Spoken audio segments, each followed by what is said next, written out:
This is Here's How, Ireland's political, social and current affairs podcast, presented by William Campbell. Thank you for downloading episode 88 of Here's How for the 12th of July 2019. Renewable energy is much in the news, but we don't seem to be considering one major source of energy that's not from fossil fuels. In this podcast, I'll talk to someone advocating nuclear energy for Ireland.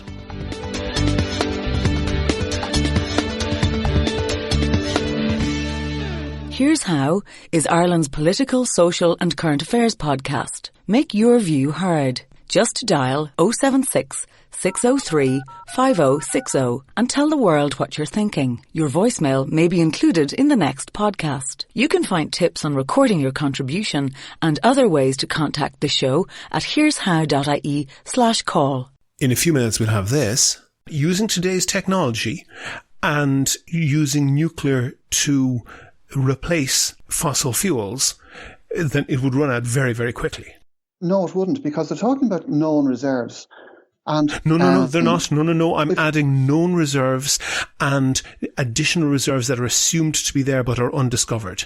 And even at today's rate of consumption, it lasts for 230 years. So that's 230 years. That's quite a long time, but it's not a very long time. But that's only you supplying 4% of the world's energy. That's coming up in a couple of minutes. First of all, I want to say thanks to all of my Patreon donors. I really appreciate them all. Patreon is a system that allows people to donate $1 or $2 per podcast or per month, which helps me to devote more time to finding interesting guests and doing research. If you think you could do the same as they do, there's details on the website and at the end of the show.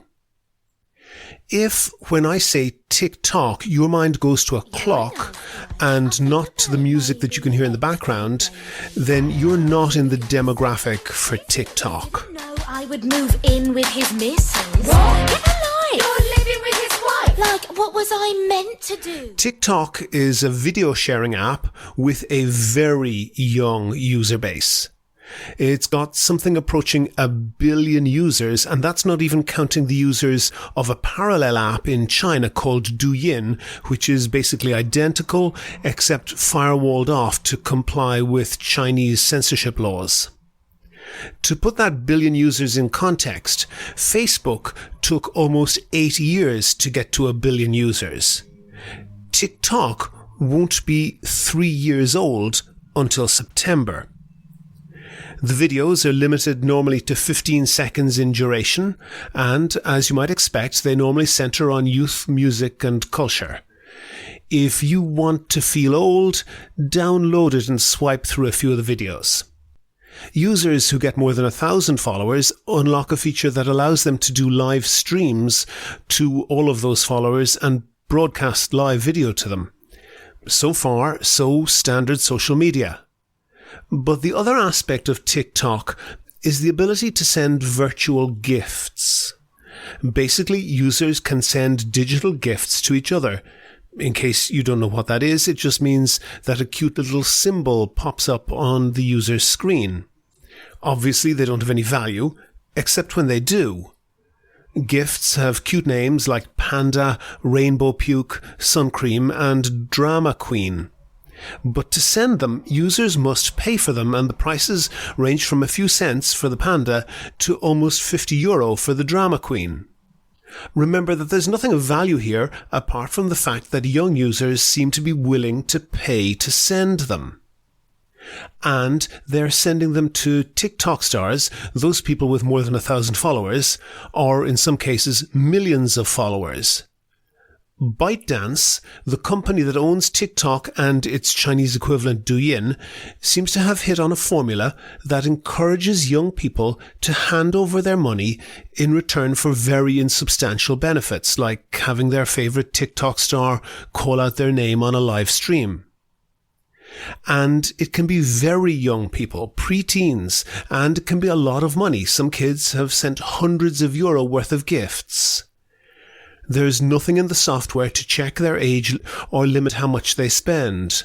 It seems that half of this money goes to the recipient and half to ByteDance, propelling it to a valuation of $75 billion. I'm not saying all of this to go off on a moral panic or to do a Maud Flanders saying somebody think of the children. There certainly are exploitative aspects to this, but the point that I'm interested in is, firstly, that these social networks can mushroom from nothing to apparent global dominance within a couple of years, and they can melt away just as fast. Remember Vine? It was the previous video sharing phenomena. It was bought by Twitter for only $30 million 6 months after it launched. It lasted 4 years in total. And remember Keek and Mixbit? No, me neither. But they were both at one stage the next big video sharing platforms, and they're gone now too. I think it shows that many areas of the internet are still a wild west. We have some way to go before it takes on the characteristics of a mature business platform. If I were TikTok, I'd take those billions and run. The same probably goes for Facebook and Twitter. Do you agree? Do you disagree? If you want your point of view heard, dial 076 603 5060 and leave a contribution for the show. The lines are open 24/7 and you can find tips on how to record a good contribution and other ways to contact the podcast at here'show.ie/call. On the line now, I have Dennis Duff. He's the author of a website called BENE, Better Environment with Nuclear Energy. He's well qualified for that as well. He's a mechanical engineer. He has 30 years experience with the ESB in power generation. Now he works as an independent engineering consultant in Ireland and abroad. Dennis, why nuclear energy for Ireland? It's a good question, William. We all know that introducing nuclear into Ireland would not be easy. There's a lot of perceptions about it being unpopular and dangerous, and the waste problem and all that. So it's a good question to ask me, why would I bother trying to open people's eyes to nuclear in Ireland when it's going to be an uphill battle? And really, I suppose the Climate Plan 2019 was published by the government yesterday. It's an all-of-government plan to try and reach net zero emissions by 2050, and it shows the difficulties that's involved in trying to do that. When we look at the electricity system in particular, we see that they're aiming for 70% renewables by 2030. But that will only reduce emissions to a level of about 4 to 5 million tonnes in their view. And it becomes increasingly difficult to reduce the emissions from there on, and we really need to get to zero. So to cut a long story short, we believe that with focusing almost entirely on renewables will not reduce our emissions to the levels that's required. And the only way to do that is by introducing nuclear energy. And that's why we're at it. Oh, okay. There's a couple of things with that. First of all, I think, and you mentioned a perception problem, a selling it to the public problem. I seem to remember, at least in Dublin City Council, them putting up signs around the city saying this is a nuclear-free city, which is a fairly easy thing to do. But it was obviously to gain popularity because nuclear energy is something that's not popular. Is that justified in your view? Well, you'll also notice that they've taken down those signs. They took them down in Cork as well because they realised that we're actually using nuclear energy, first of all, through the interconnector that comes from Britain, but more indirectly, we're using nuclear in our hospitals, in our industry. I mean, I used nuclear sources to test wells, the quality of wells in metal in my own industry. We use them in hospitals. We go for radiotherapy when we have cancer, and some nuclear seem to be good, and other nuclear has a bad reputation. But at the same time, we find that there are hundreds of millions of people living in countries, sensible countries like France, Switzerland, Spain, Britain, America, I could go on, that are living beside nuclear power plants quite happily. And in fact, we often holiday beside them without, Irish people holiday beside them without it costing us a second thought. So I think our fears of nuclear are somewhat exaggerated. And if we examine them really, we would find actually we're probably not as afraid of it as we thought we were. I've been watching the Netflix series Chernobyl. That makes me pretty afraid. Yeah, I haven't actually seen it, but I've read quite a bit about it.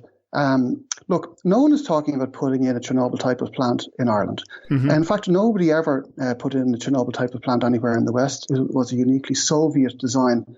The Soviet engineers knew of the frailties in the design. Western engineers were telling them as well that, listen, this is not a safe design, don't put it in. Mm-hmm. So we're not talking about putting in a Chernobyl. That's like saying, oh, look, Concorde had a major crash there many years ago, so we're not going to ever fly in and out of Ireland again. I mean, it's ridiculous. We're talking about putting in, or at least considering, appropriately sized, safe, modern nuclear plants for Ireland. And the reason why we would hope to do that is because we would reduce our emissions from electricity to zero within a few years, and it's actually much cheaper than the alternative path. Okay, I want to examine a couple of those. So first of all, I was looking at one other website called Next Big Future, which I think promotes the same sort of thing that you're saying. And they put up a table, and it's quite an eye-opening table. And the table is death rate per terawatt hour of electricity generated. So it's essentially how many people are killed for a fixed unit of electricity generated. Nuclear comes at the bottom of the list. Coal is horrendous. Coal is at the top of the list because a lot of coal miners die, particularly in China, in coal mining, to the point that by that table, nuclear energy is about 4,000 times safer than coal-generated electricity, and it's hundreds of times safer than, for example, rooftop solar, because sometimes people fall off the roof when they're installing solar panels. Yes, that is a surprise. Yes, yeah. To find that nuclear comes bottom of the death rate table, which is actually the best it can be, is a surprise to a lot of people. As is a lot of facts about nuclear. When you actually look at the hard science behind the statistics, you find that nuclear is actually the safest. Now, look, no one is talking about putting in new coal plants either. So we have to compare like with like, I suppose. We're talking about possibly renewables and nuclear and some gas plant going into Ireland. If you put in nuclear, you don't need the gas plant, but you should compare the stats of nuclear against the likely future technologies, including renewables. And while nuclear has a better record, that doesn't mean that renewables are so dangerous that we shouldn't use them. But what we're saying is that all the above technologies, nuclear, renewables, and gas turbines, are safe enough for us to use. However, the gas turbines come with a CO2 impact, which has emissions, which is an indirect cause of health and danger to people. So pause on that thought for a moment. Pause on that. Okay. Because I think that table is flawed. Because what it is doing is it is looking at historic data. And pretty much whenever you mine coal, some miners get killed when they mine coal, but the risk of that ends once the coal has been mined. The risk of nuclear energy does not end once that nuclear energy has been generated. And we will, in the event that we were to use nuclear energy, and for nuclear energy that, as you say correctly, is in use in France and Britain and so forth, we're relying on a presumption that a sophisticated industrial society will persist for tens of thousands or hundreds of thousands of years into the future to manage that waste. And that's actually hundreds of times longer than a sophisticated industrial society has already existed. So we're, expecting something that has only so far lasted a couple of hundred years to endure for hundreds of thousands of years into the future. That's a hell of a presumption, isn't it? What you're talking about there is the nuclear waste. First of all, to talk about the coal, when you say that when it's mined, that's the end of it. But in fact, no, because coal goes on then to be burnt, and it produces carbon dioxide, nitrous oxide, sulfur dioxide, and they're greenhouse gases, which have a lifetime in the atmosphere of up to 100 years. But notwithstanding that, to get back to the nuclear fuel and the nuclear waste, we have over 60 years experience of dealing with nuclear waste, and in that time it has caused absolutely no problems to anybody whatsoever. Now, when you talk about risk...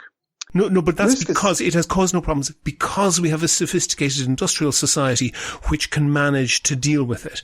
That it is by no means a given that will continue to exist. Okay, so let's take a worst case scenario and assume that society breaks down irretrievably and the nuclear waste is just left.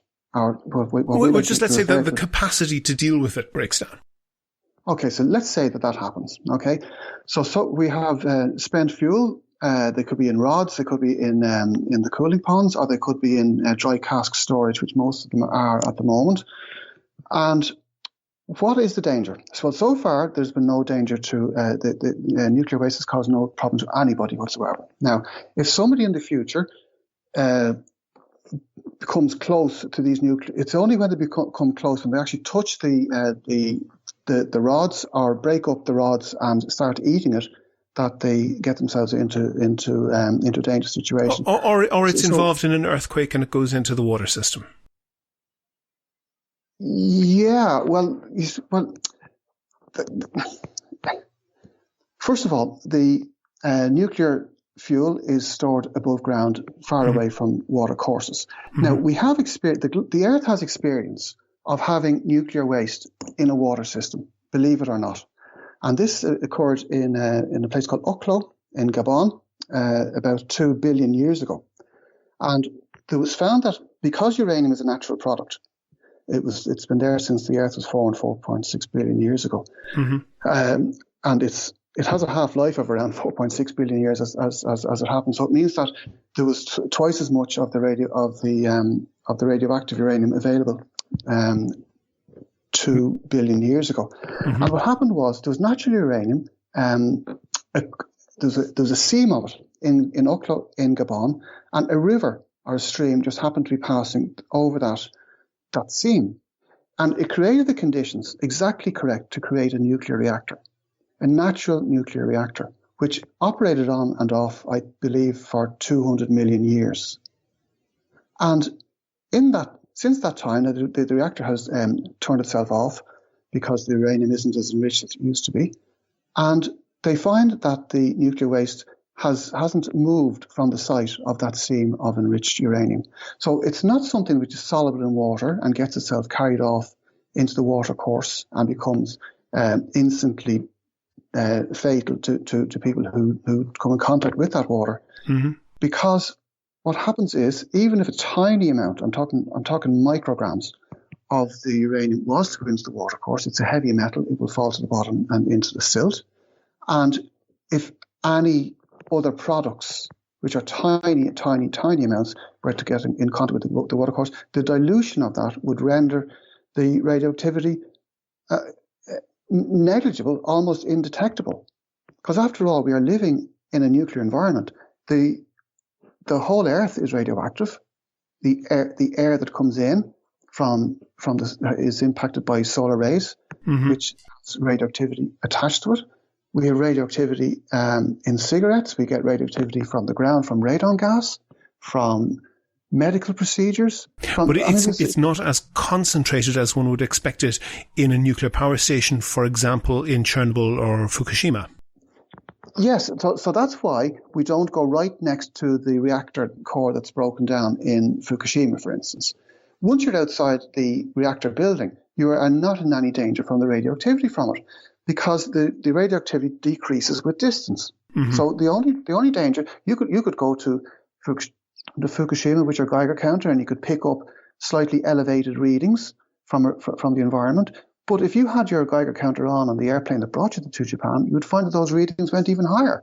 Because you're above the atmosphere and you're getting radiation from space. Okay, I want to move on from the safety argument, and I want to look at some of the practicalities of this. And I looked up the sources of energy around the world, and it breaks down roughly that oil and gas each are a third of all the energy we use. Natural gas is about a quarter, and the rest is broken down. 4% is nuclear and about 10% is renewable. Now, one thing I also saw was that in the Scientific American, they've calculated how much uranium that there is available to us on Earth. And we've all heard about peak oil. So this is another reason perhaps to move away from fossil fuels. Even if they weren't damaging the atmosphere, they're going to run out and we're going to need to replace them with some other source of energy. And Scientific American said that there's about 5.5 million metric tons of known deposits of uranium, and about twice that they would statistically expect to be able to discover if they were prospecting for it, knowing how much there is and how much they've looked.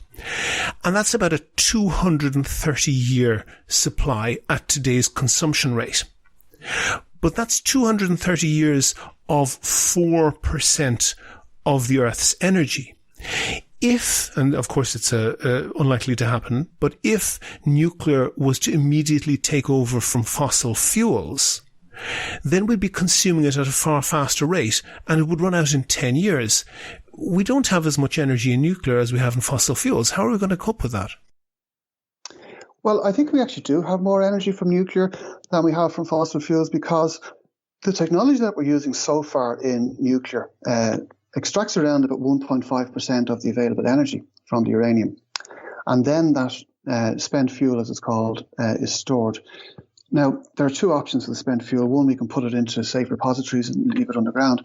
Or the other is that we can use a new breed of nuclear reactors, which is in design. Some of them have been produced already, but they're being the design is being modernized, where we can get the remaining 95% or thereabouts of the energy from the uranium, 60 times more energy from what's called spent fuel than we got already. And that's just from uranium. We also can use thorium, which is far more plentiful in the Earth's crust than uranium is, and it can produce far more energy. So but would you accept, Dennis, would you accept that using today's technology and using nuclear to replace fossil fuels, then it would run out very, very quickly? No, it wouldn't, because they're talking about known reserves.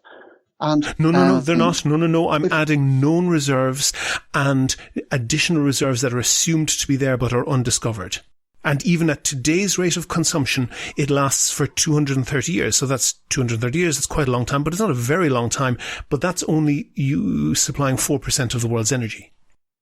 Okay, well, not been familiar with that particular study. Can I ask you, William, have they considered the amount of uranium that's already in the oceans? Have they considered extracting that?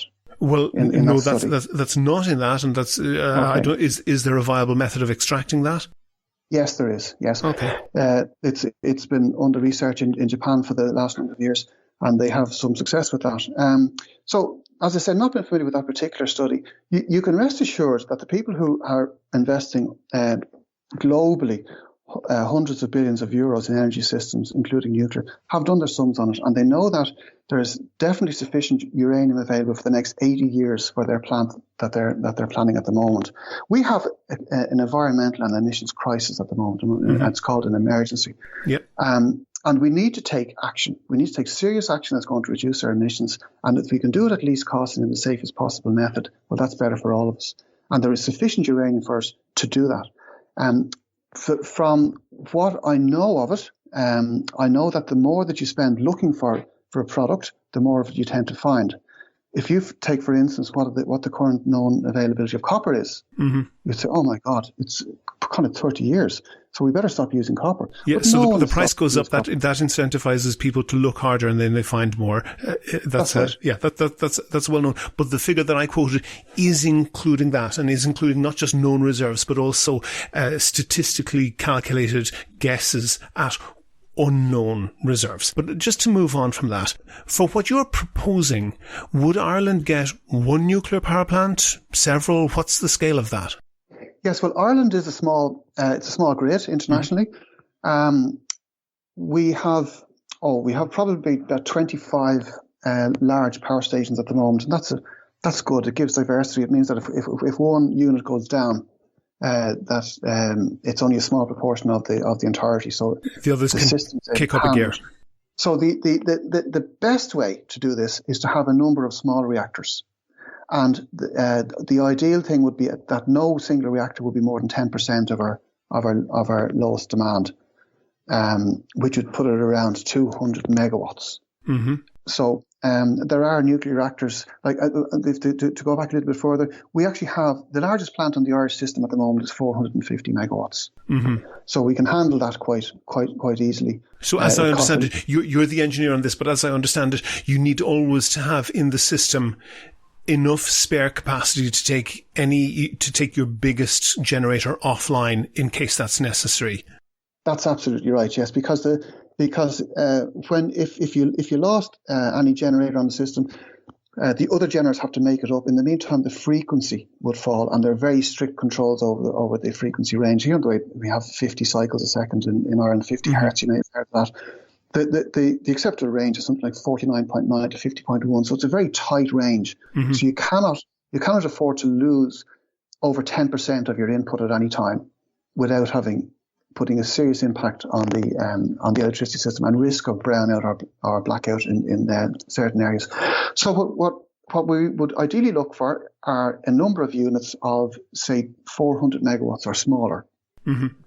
So if we were to target zero emissions from our electricity system by 2050, we would look and just say, for instance, if we took that we wanted to get 50% from renewables and 50% from another base load source, such as nuclear, mm-hmm. well, then you could put in, say, 2,500 to 3,000 megawatts worth of nuclear power. Mm-hmm. And if the units came in, say, 200 megawatt size, well, then you're looking at 10 to 12 units. Mm-hmm.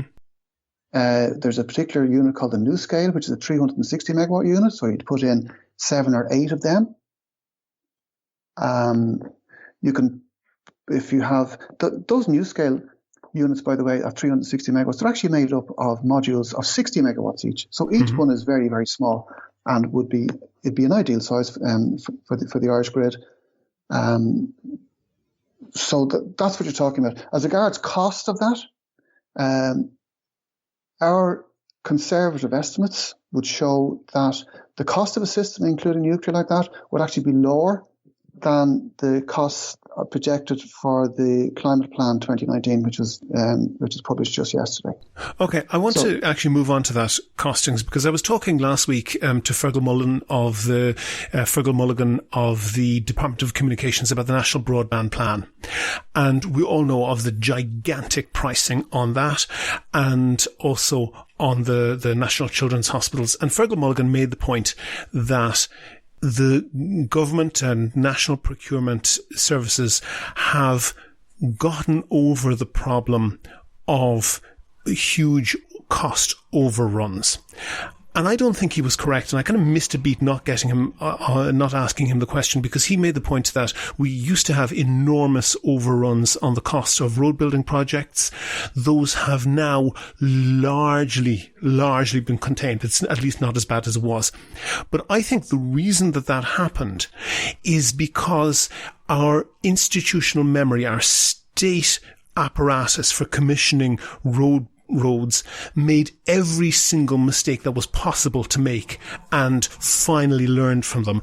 And the reason why the National Broadband Plan and the National Children's Hospital are going into so many billions is because the state has no experience in commissioning these type of things. Isn't it likely that, well, it's not likely, it almost always happens that major infrastructure projects go vastly over budget? Well, if you take the nuclear plant, absolutely. That has been the experience. There's no doubt about it. But if you take power generation, Ireland has an excellent record of installing power stations here, reasonably on time and reasonably on budget ever since the ESB was formed in 1927. So it's almost 100 years of experience at it. The power stations that I have worked in Ireland were all built, as I say, reasonably on time and reasonably on budget. Some of them under budget. So it's quite like if ESB got the award to build the nuclear power plants, they would get involved with an international consortium who have experience of building these nuclear power plants. They could get involved in a fixed price contract. There are various different ways of ensuring that the contract is delivered. Sure, yeah, of course, there are various different ways. People all around the world manage it, but Ireland is exceptionally poor at managing it, and Ireland in particular is exceptionally poor at managing novel projects. And, you know, if people see that Ireland can't even build a port tunnel without leaks, they're not going to have faith that we can build a nuclear power station without leaks. Okay, well, not to go into the port tunnel, but the port tunnel was designed to have leaks because every tunnel that goes underwater has leaks, and it's designed to manage the leaks. So I'm not 100% familiar with the port tunnel. But Ireland has what we're talking about on the energy side, we're talking about building world-class, world-leading, the world has never seen anything like the amount of renewables that we're planning to put into Ireland. So what we're saying is that we wouldn't be capable of building a nuclear system that other countries have done, but we are more than capable of building a world-class and world-leading renewable system on time and to budget. That doesn't make sense. When you look at other industries, look at Intel have a multi-billion euro facilities and are developing more. They have confidence that they're able to build projects on time and to budget in Ireland. There are other examples. So I think that if we don't have the ability, and I don't buy this anti-Irish thing that Ireland always does everything wrong. No, I'm not saying that. But Ireland and every country has particular. Ireland and every other country has particular strengths and particular weaknesses, and Ireland has an exceptionally poor record of managing novel type major projects. That's true, isn't it? Well, if that's the case, do you think that we're going to be able to introduce our world-leading heavily renewables electricity system? Well, that's first of all, that's largely privatized, but it's also distributed, and it's a large number of very small projects. Nuclear will be a much smaller number of much larger projects. But I take your point that nuclear is only one of the major projects we need to do, and we need to do some of them. But if it's done poorly, the consequences are more catastrophic. Well, they're not, because the nuclear plants are designed to modern nuclear plants to stringent safety standards. Now, don't forget that the plan that we intend to go through, which is heavily renewable, isn't only renewables. It has a lot of gas plant, but also hidden in the Climate Plan 2019 is the intention to look at carbon capture and storage plants, which involves a fossil fuel plant where you take the carbon dioxide emissions from the stack and you pipe it underground and put it in some storage area somewhere where it stays under pressure forever and a day. Mm-hmm. So are we saying then that we won't be able to introduce that as well? Do you know what I mean? We have to have confidence in our ability to deliver international projects to an international standard. And in power generation, we have shown a repetitive ability to do that. I see no reason why that should stop for carbon capture, for the major renewables plan, or indeed for the nuclear plan. Dennis, I want to say thank you to David McDonough, one of the listeners who suggested that I talk to you, and also thanks to you, Dennis Duff, author of the website called BENE.ie, Better Environment with Nuclear Energy. Thanks very much for talking to me. Thank you, William. Here's How is Ireland's political, social and current affairs podcast. Make your view heard. Record a contribution to be included in the next show. Just dial 076 603 5060 and tell the world what you're thinking. Your voicemail may be included in the next podcast. You can find tips on recording your contribution and other ways to contact the show at here'show.ie/call. If you'd like to hear more podcasts from me, I'd certainly love to do them, and I could devote more time to them if I got them sponsored. I have a page on Patreon that allows ordinary listeners to donate $1 or $2 per podcast or per month, whatever you want. So if you think that it's valuable, please do that and share the podcast to your friends so they can do the same.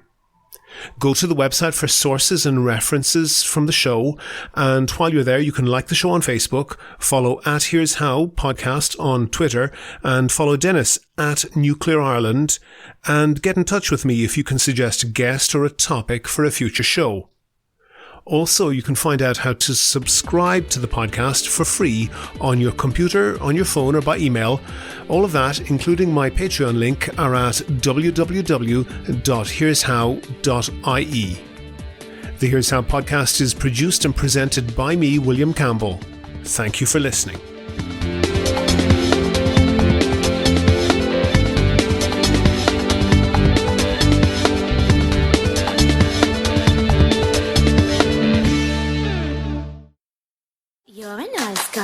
Think about it, maybe. XO, baby. Here we go. You sent him kisses. I didn't know I would move in with his missus. What? Get a life. You're living with his wife. Like, what was I meant to do?